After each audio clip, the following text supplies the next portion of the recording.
What's going on, everyone? I hope everyone had a really good weekend. I know I did. Sure got to relax this weekend finally. Took a day off for the first time in a long time. It was really nice. But here we are, Monday morning, back at it again. It's been pretty cool, this live stream. We've been, I guess it's probably been about 3 or 4 months now. Probably, right? That we've been doing this 5 days a week. So it's really nice to see you guys coming out here still, joining me on this stream.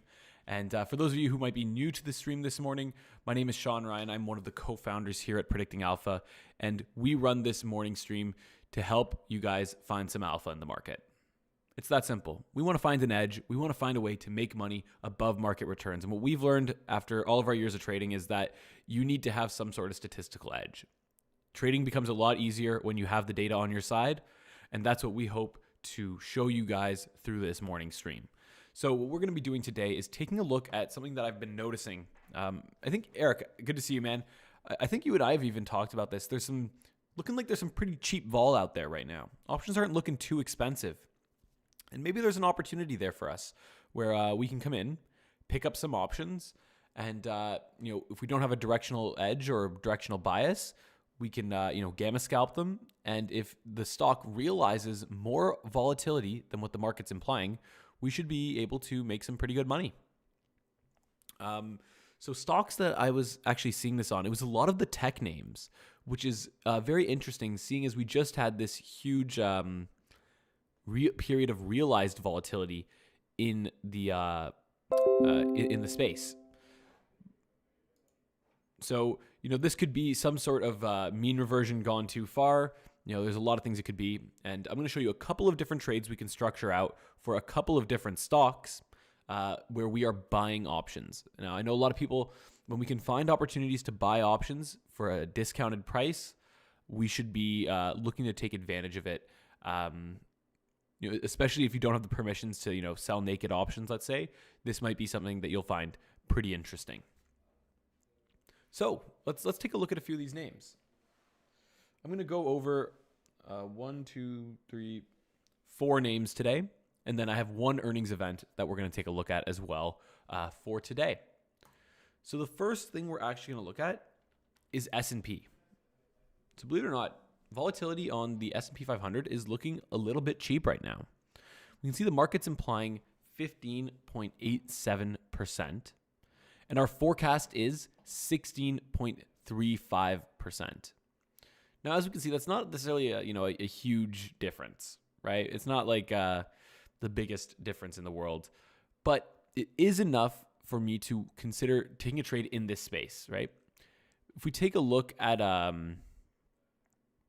S&P vols, right, on the vol cone here, right, let's take off this max. We can actually see that we're well below our median here, right? If we look at like the 30 days, let's say, our 30-day median volatility is almost 19%, and right now we're sitting at about 16%. So what we could be doing here is this is an opportunity to maybe pick up some options on the S&P, and we can do one of two things. We could either trade a little bit further dated and bet on the level of implied vol going up, or we could trade nearer dated if we think that the stock is actually just going to move more than what the market's implying. So for each of these trades, there are 2 different ways that we are going to look at structuring it. Way number 1 is Vega Gang, and then way number 2 is Theta Gang, right? Way number 1 is we're going to bet on a change in the level of implied volatility. And then way number 2 is we're going to bet on the stock moving more than what the market thinks. And depending on which of those you want exposure to, there is a different way that you want to be structuring out your trade. Nice. Good to see you guys all here. 13 people on this live. Makes me really happy to see. Hope everyone's doing well. If you have a stock that you were looking at this morning, feel free to drop it in the comment box. I would love to be able to take a look at a few trades with you. So let's have a look here. What else can we see? Stock number 1 on my list is Netflix. So check this out, right? Netflix vol implied is 37, forecast is 38. So at the 30-day, it doesn't look,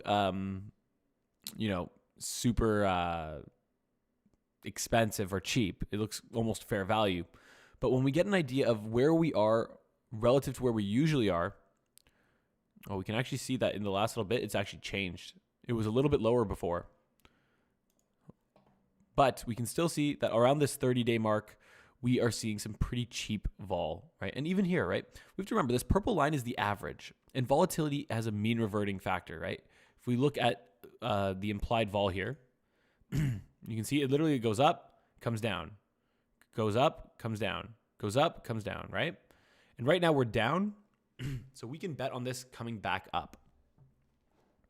So let's see. Let's have a look here. Come over here to Netflix. Let's see what we can do.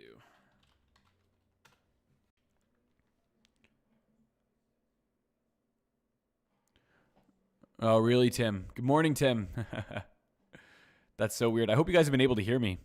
I did notice that it was being a little bit slow. Like when I populated the stream and everything, it took like 5 minutes for it to even fully populate on YouTube. So hopefully things are okay. So let's take a look at this, right? We're looking at Netflix right now. We're noticing a couple things, right? One, we can actually take either of these, right? We have pretty low vol around the 30-day mark, right? So we could buy some, 20-day, 30-day options. And if the stock moves more than what the market's implying, we're going to make money. Or we can come out here, maybe buy a 60-day option, 30 to 60 days. And now we have a little bit of exposure to both. We have some of that Vega exposure. So if the stock increases in implied vol terms, right, we'll make money. Or if the stock realizes more, we'll also make money. Now let's get clear on one thing. What do I mean by this change in implied vol? Think about this. Imagine we're looking at the next month. And I tell you, it's going to be smooth sailing, right? Stocks will trend upwards. It's a nice, healthy bull market. Nothing too crazy. What do you think the options would be priced like? Well, they'd probably be priced as if nothing too crazy is going to happen, right? Now, what if I told you that the market is almost certainly going to crash in the next month? Well, all of a sudden, the market, the options market would be pricing in a lot of this volatility, and the options would be more expensive, right? Like imagine a put option on a stock that's $100, and let's say the 30-day put is $2, but let's say the 30-day put, let's say the market's implying that the stock is going to drop 50% in the next 30 days.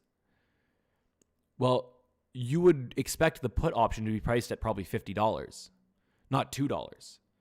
But what we're seeing right now is the options are priced really cheap, and we could actually bet on it increasing in implied vol terms, meaning the market's view on the future will change to say, hey, there might actually be a little more volatility than we originally thought there was going to be.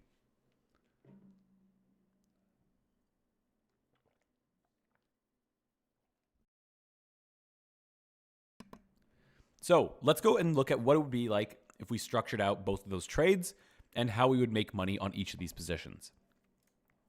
So here we are on the option chain for Netflix. And the first thing we're going to take a look at is maybe either these April 9th or April 16th options. Let's start with the 16th here, just because it's the monthly, guarantees us a little more liquidity. So stock's trading at about $510. So I'm going to come here and I'm just going to buy a straddle. Reason I'm going to buy this straddle is I don't have a view on direction. I don't think the stock's going to go up or down necessarily, but I do want exposure to that volatility, right? So the straddle does a good job of that for the short term. I don't need to do a strangle or anything like that in this case. Straddle will work fine. Let's trade one of them. And let's come here and see what this would look like. Right now, obviously, some of these tech stocks, little pricey stocks, right? So, it does have a max risk of $5,000 if the stock doesn't move at all. And we see that we really, at expiration, make money if it's beyond 463 or 556. And the stock's currently trading at about $510. So you would put this on, but you wouldn't just leave this, right? What you would do is you would want to gamma scalp this position.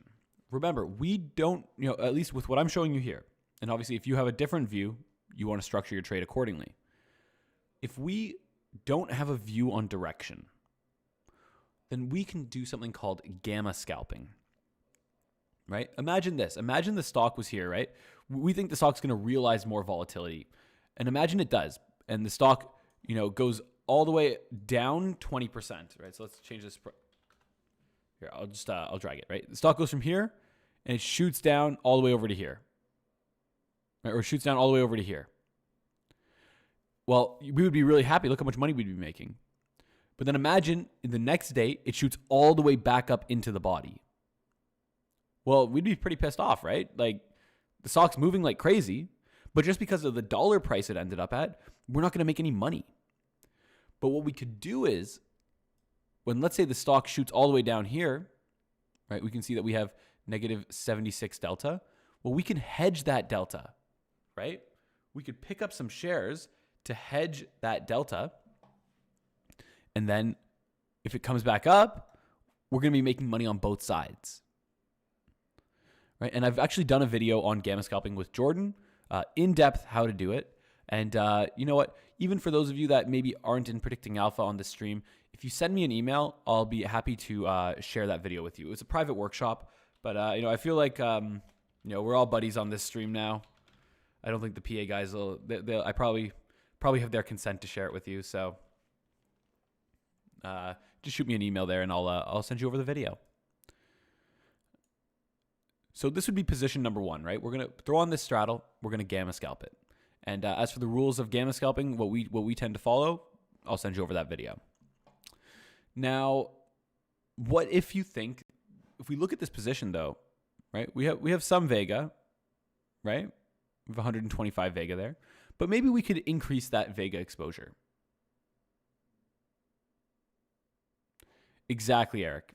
That's exactly what it is, right? You're converting the moves into absolute moves instead of plus or minus. So it's just the realized volatility now, not the direction and not the dollar price it ends up at. So let's see here. Now, what if we wanted to trade the current implied volatility versus potentially higher future implied volatility? Well, we would maybe come out to, let's say, May, and we could pick up the 510, or maybe we'll do something a little different. Let's see. Maybe we'll do like a Delta 40 strangle. Let's see what that looks like. So it's 495, and then we're going to come to the Delta 40 over here, which is 540. So 495 put, 540 call.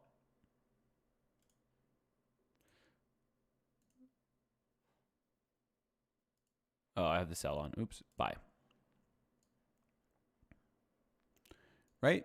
Now with this position, let's drop it down a bit. Armando, what's going on, man?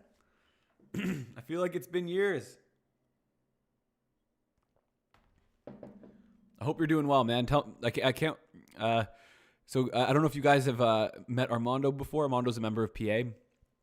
Really smart guy. Really smart guy. We have a call maybe like once a month, once every month and a half, and he just surprises me every time. I'm like, I didn't know you were doing anything, and he's like, oh man, he's got like some crazy trade ideas he's been doing. Really good stuff. Good to see you, man. So let's see here. Let's see. With this position here, what we're really trying to play is that level of implied vol, right? We can see, very little delta exposure. Delta exposure doesn't change too much, even with pretty sizable moves in the stock. But what we do have a lot of is Vega, right? Lots of Vega exposure with this position. And let's come back to the terminal here. We can see that, let's say, the further dated vols, this, 60-day vol, let's say it came up 4 or 5 points, right? Which is reasonable. It's within the range that we typically see. What would happen to our position? Right? We see that it would instantly jump up about $1,000 per lot. And right, that's that Vega sensitivity. It's once the market's view of the future changes, we would make money because the option we hold would change with that view of the future changing. So For each of the trades that we are going to look at, we're going to talk about one of these two positions. If we think the level of implied vol is going to increase, we would buy a strangle. That is about, or maybe even a straddle. There's not a huge difference given the days, but and we'd go maybe 45 to 60 days out.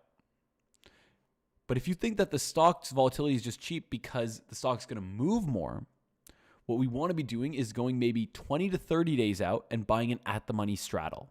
And then we want to gamma scalp it. Right? So Netflix is one that I think looks pretty good for this. Vols look pretty cheap, but we need to keep in mind that this is a pretty pricey stock. You don't want to put yourself in a position where if we're wrong on this trade, you're at the soup kitchen. So make sure you're comfortable with that 5K loss. If that represents more than 5% of your account, I probably wouldn't be taking this trade, to be honest. So Arnold, what's going on, man? Good to see you. Arnold's asking, gamma scalping and delta hedging, are they two completely different hedging strategies or are they similar? So the difference is this. If we are long the options, if we buy the straddle, we're gamma scalping it. Because when we hedge the deltas, we're actually locking in a profit. Right, and the reason we're doing it is slightly different. It's to remain delta neutral. Both the situations is to remain delta neutral, but with the it's basically both. They're both the same. To be honest, they're the same. They're the exact same. It's just on one of them, on the gamma scalping, you're long the options. In the delta hedging, you're short the options. When you delta hedge, when you're gamma scalping, you lock in a profit. When you do it when you're short the options, you lock in a loss. Right? So if we just flip this around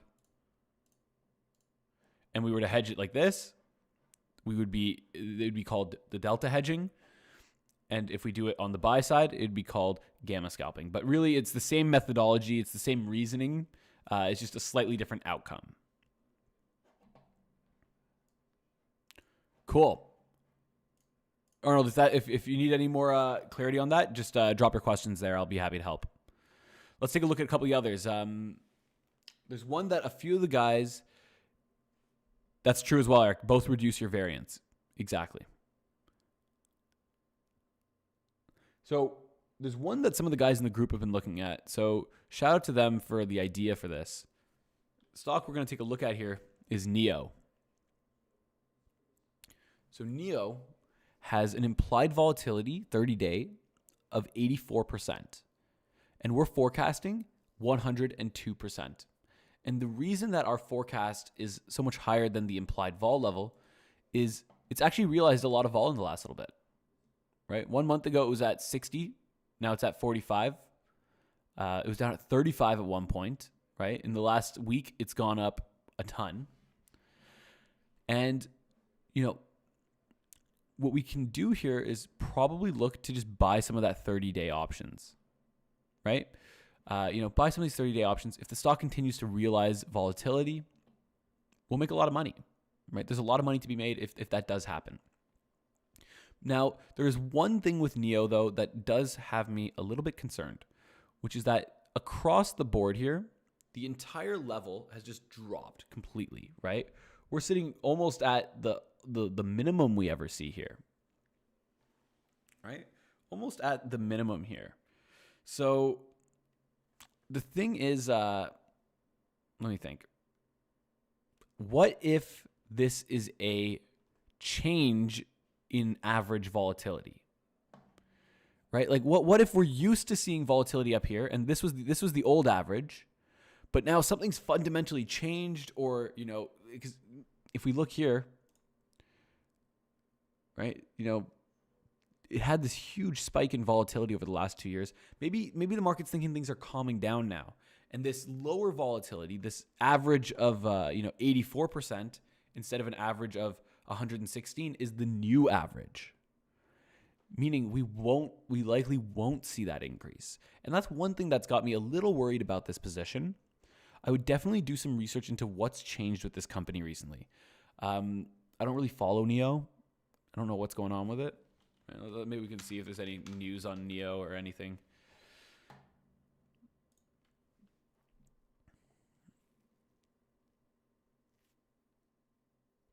Let's see.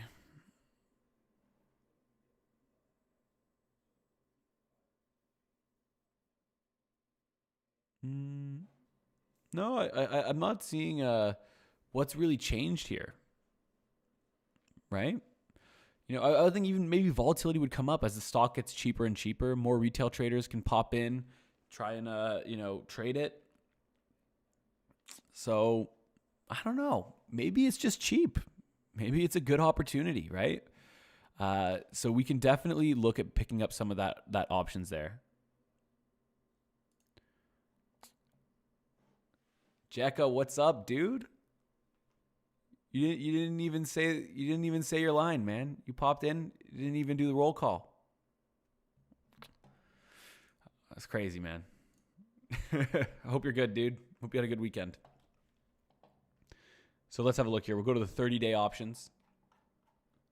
And yeah, 30 days looking super cheap. So let's come in here. Ronnie Q, what's up, my dude? Let's go to Neo. 30-day. Stock's trading at about 45. So let's just come in here.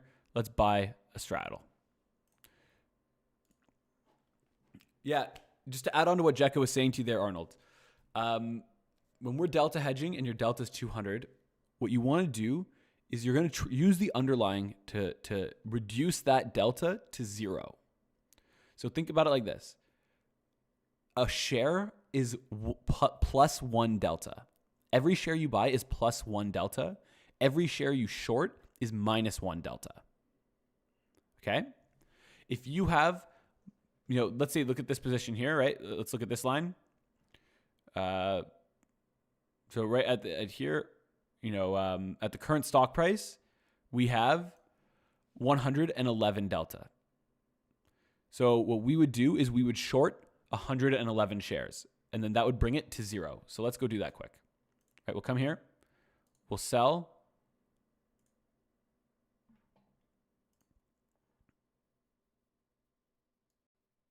All right, we sell minus 110 shares. And you can see that now our delta number is negative 0.28, right? Negative 0.28 here. It's basically 0. Now, let's say all of a sudden the stock drops down to here. Let's say the stock drops down to here. Right now, the stock's trading at $44. We can see that the delta on this position now, right? Think about what our position is. We have 10 straddles and we have minus 110 shares. That's our position. It's actually both of those. And that this position now has minus 71 delta. So we have minus 71 deltas, and each share is plus 1 delta. So we would want to buy 71 shares. Now, since we're already short, 110 shares, we're just going to get rid of 71 of those. So that would be like what, 39, I guess? Or yeah, something like that, 39 or 41, I don't know. Right? So I just reduced that to minus 30. I got rid of 71 shares that I was short. All right, so I bought back 71 shares. So I now have 10 straddles, minus 39 shares, and my delta is now 0 again. And that's how it works. And, you want to set a threshold for when you hedge your deltas, right? So maybe you do it every day at the end of the day. Maybe you do it at the start of the day and end of the day. Or maybe you do it if, let's say, the stock moves 2 or 3%. Every time the stock moves 2%, 3%, you're going to hedge your deltas. Something like that. A lot of people, when they first do this, they get into the habit of hedging their deltas every 5 minutes. And that's just not a fun way to live.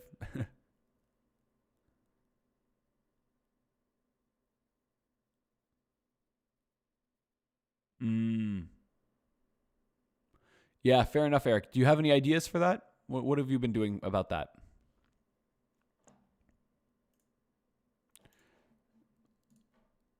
Right, while Eric's typing there, do I think that the level of implied vol is low as well? I do. Right. So if you wanted to come out here and trade the 60 to 90 day options, even you could definitely pick up some vols here, and you'd be betting on that level coming back up. Right? Maybe to this median line. it's so far below that median line. It's crazy, right? It's got me a little bit worried, guys. I can't lie, a little bit. But no risk, no gamble, no future, right? Let's see. We got a couple more here. Another one that was on my radar was Apple.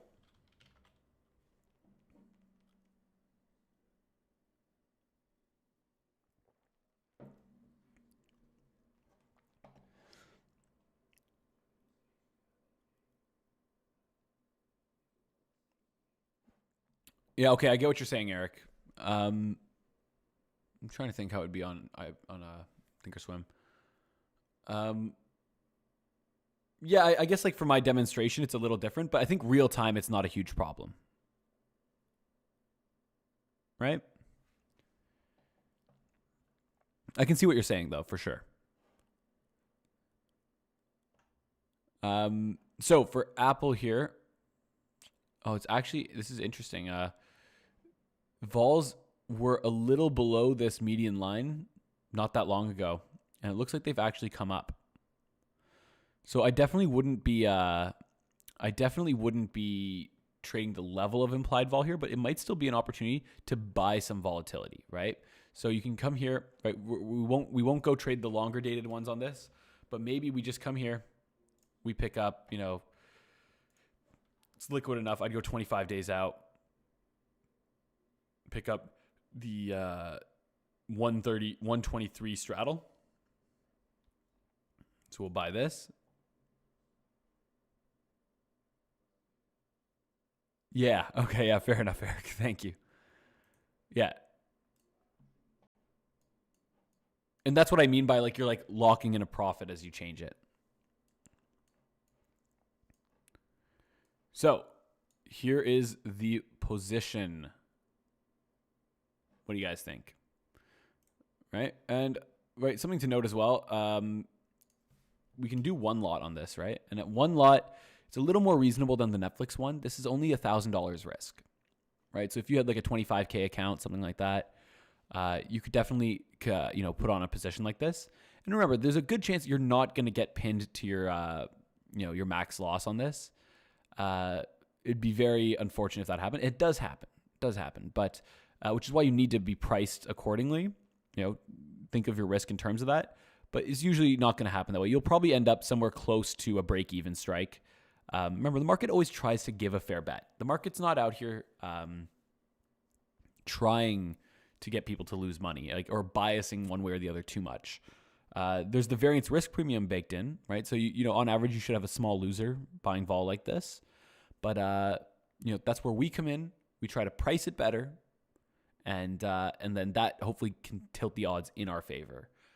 You wouldn't want to be blindly buying vol, but that's clearly not what we're doing here. We're looking for where cheap vol is, and I think we've maybe found some here. Right?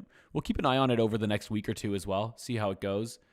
I might be picking up some of this as well, to be honest. Just gonna try and research why it's a little cheap. Right? Try and figure that out.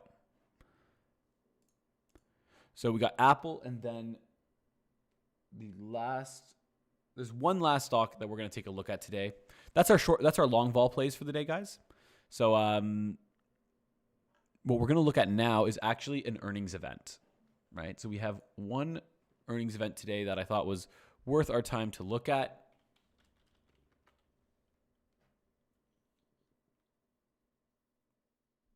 Am I having some lag?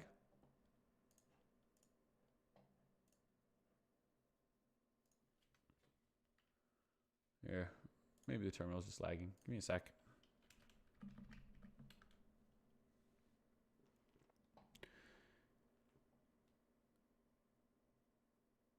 I hope my computer's not.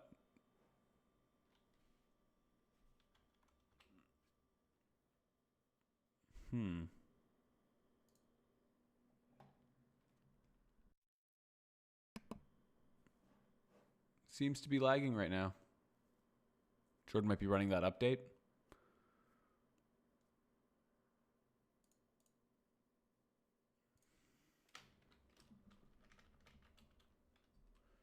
Yeah, sorry about this, guys. Looks like the terminal's it's not populating for me right now. My apologies.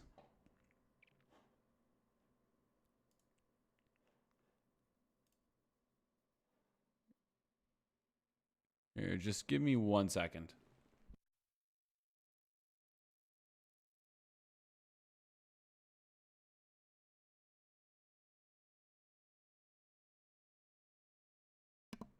Okay, guys. Well, terminal is being slow right now. I'll tell you about the trade. I've already looked at it this morning. Basically, what we're looking at is FUTU earnings. So markets, it's only had a couple events recently, but basically the market was implying an 11% move for them around earnings. So pretty sizable move.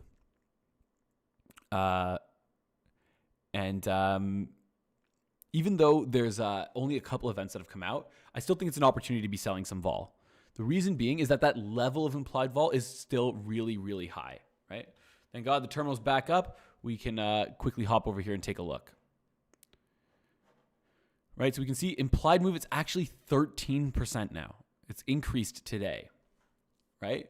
And over the last two events, it hasn't realized that big of a move. So I would definitely be coming in here and selling this, right? Yeah, Eric, the average move is pretty small, but not a ton of events to look at, right? Hey guys, let's have a little bit of fun here. Let's see who can get this right. Why do a lot of companies' earnings distributions look like this? Right? They have these two peaks.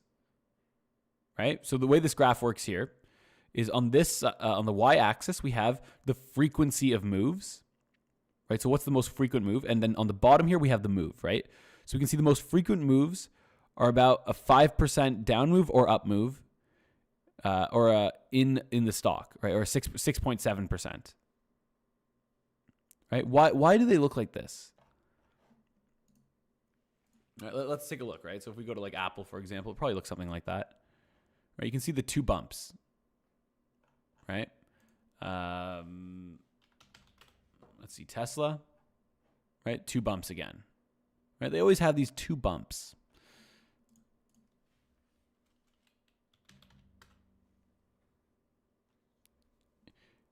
Yeah, you're getting there, Justin. That's pretty close.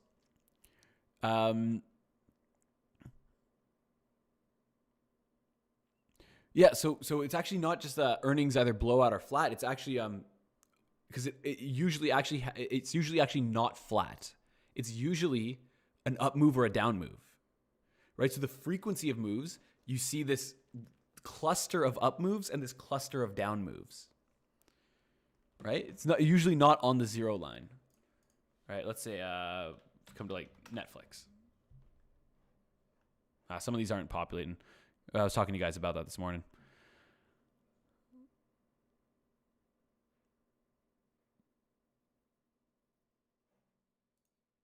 We must have everyone on the terminal this morning or something. I don't know what's going on.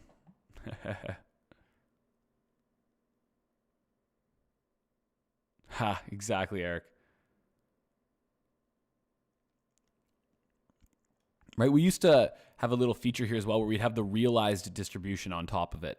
And I thought that was a pretty useful feature. Maybe we can look at bringing that back soon. But yeah, you guys are basically, if you combine your answers, we pretty much got the right answer there. By the way, guys, it's awesome to see that we have 21 people on this live. It makes me, anytime we're getting into the double digits here, it gets me really happy. I love running this morning stream for you guys and knowing that people stick around for the whole time. It makes it worth it for me. All I ask for in return is just if you could drop a like on the video. I'm still trying to figure out what the heck is going on with this YouTube algo. I feel like we should be catching a little more traction right now, but your likes are really what is going to help me get there eventually and make the stream even better for all of us, right? More ideas coming into the stream, right? Think about this, right? The more people who watch the stream, the more people we source ideas from for the stream. Then I'll sit here with the terminal and basically just help evaluate ideas. And we could turn this half-hour stream into like, at one point we could get it down to maybe like just blasting through ideas, right? Go over like maybe 15, 20 ideas in a half-hour period. And that way, everyone comes out of the stream with a ton of ideas, including myself, right? It's always great to source ideas from other people. It's one of the honestly one of my favorite things about PA as well is that there's a lot of good ideas floating around. Right? And that's like I definitely take a lot of trades from the guys. I try and front run them.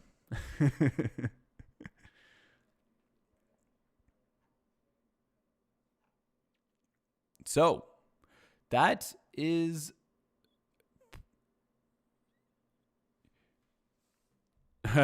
exactly, Eric.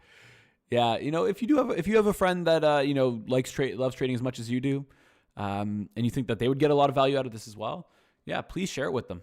It would be awesome. So with that being said, guys, I am going to wrap up this morning's stream. Just to recap, long vol's looking good for once, and you'll very rarely hear me say that.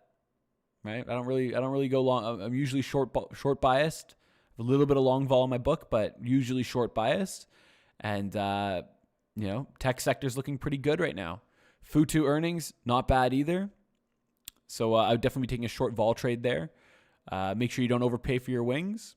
And that will be it for today, guys. We'll see you around.